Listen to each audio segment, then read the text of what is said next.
On Dateline, we'll be exploring all the medical advancements, why scientists fight to see which one comes up with the best. We're here in a doctor's office, the very same doctor's office Wilson Greatbatch used to implant multiple cardiac pacemakers. Ironically, Greatbatch accidentally discovered the pacemaker during another experiment. He inserted the wrong transmitter into his equipment. This resulted in an output of electricity which replicated the pulsing of a human heart. He called his invention the pacemaker. Multiple tests and trials were conducted on differing species of test subjects to measure both the safety and capabilities of the invention. The initial test began on dogs and would slowly transition to humans once the relative safety of the device was confirmed. By 1960, the first human patient had received an implantation, which would extend his life for 18 months. The United States has witnessed the most benefits from this invention, with the highest rate of implantation of the pacemaker. According to the Department of Cardiology at Thomas Jefferson University, between 1993 through 2009, 2.9 million patients received pacemakers in the U.S., indicating that pacemakers are not only frequently utilized, but they also have been proven to be safer and more effective than any other available treatments.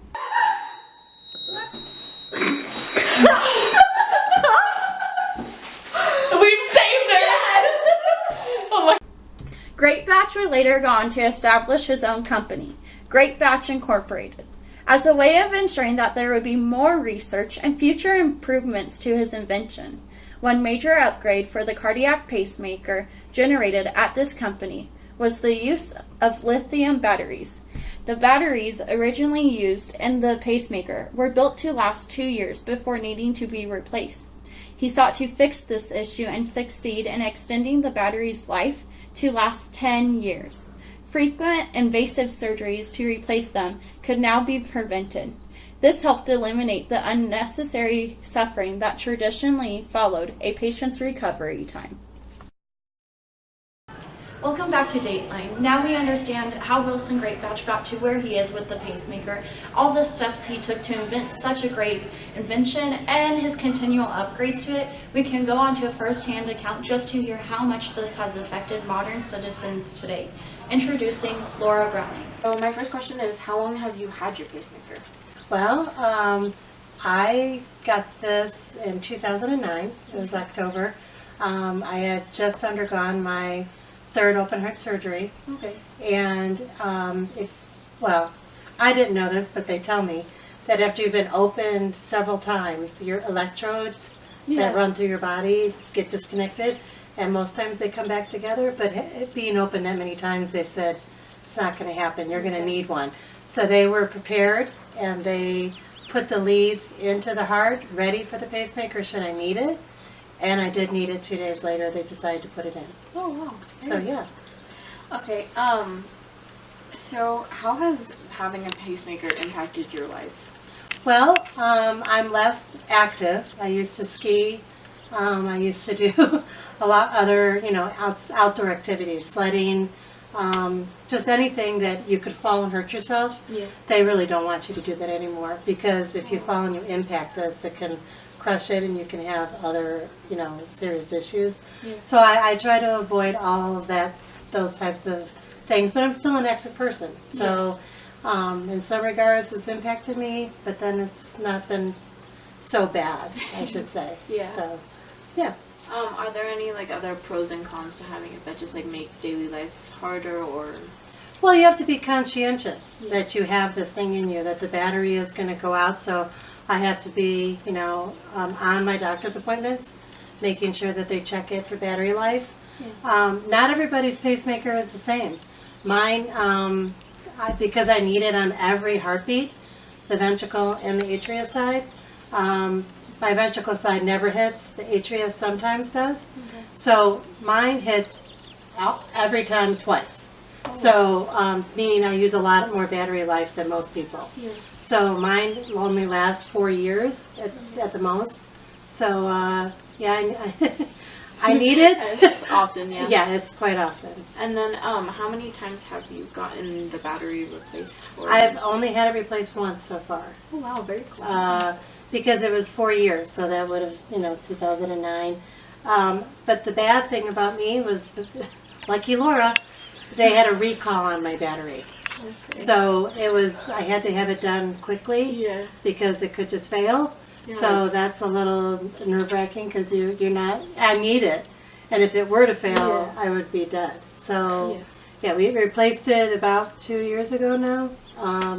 But the bad part is that the leads that lead to the pacemaker in your heart, those can fail as well. So my one lead, they're saying it's not as strong because it's used on every beat. So that one's going to have to be replaced here in the next probably 2 years. So that's an overnight stay where a pacemaker battery changes in and out. You can go into the hospital and you're out that day.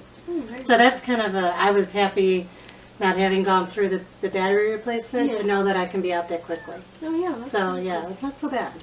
Are there any facts that you'd like to add over from what I asked? No, just that, I'm thankful that I have it. I mean, if I didn't have it, I wouldn't be alive. I mean, I know that they made them years and years and years ago, that they were as large as a TV. And, they rolled around, and I wouldn't want to live my life, that way. So I'm thankful that he did what he did. So that's it. If you could say anything to Wilson Greatbatch, what would you say to him? Well, I mean, the obvious, you say thank you. Thank you for all your hard work and your perseverance. I mean, I'm sure it saved me and my life, but millions of others, so thank you. Now that we have discussed with Laura Browning our first-hand account and established and created a narrative of how much the pacemaker has been innovative and helped citizens around the world today, not only in the U.S., we could see that many citizens rely on this, and this is their only way to have a support in life and to live and have those opportunities and moments. Laura Browning is very thankful, just as we are. Although there have been many inventions in the medical community proclaimed as revolutionary and groundbreaking, the pacemaker, created by Wilson Greatbatch in 1960, has saved a copious number of lives since its inception. The life-changing impacts of Greatbatch's invention allow him to be classified as an American hero and a chief pioneer in cardiovascular studies.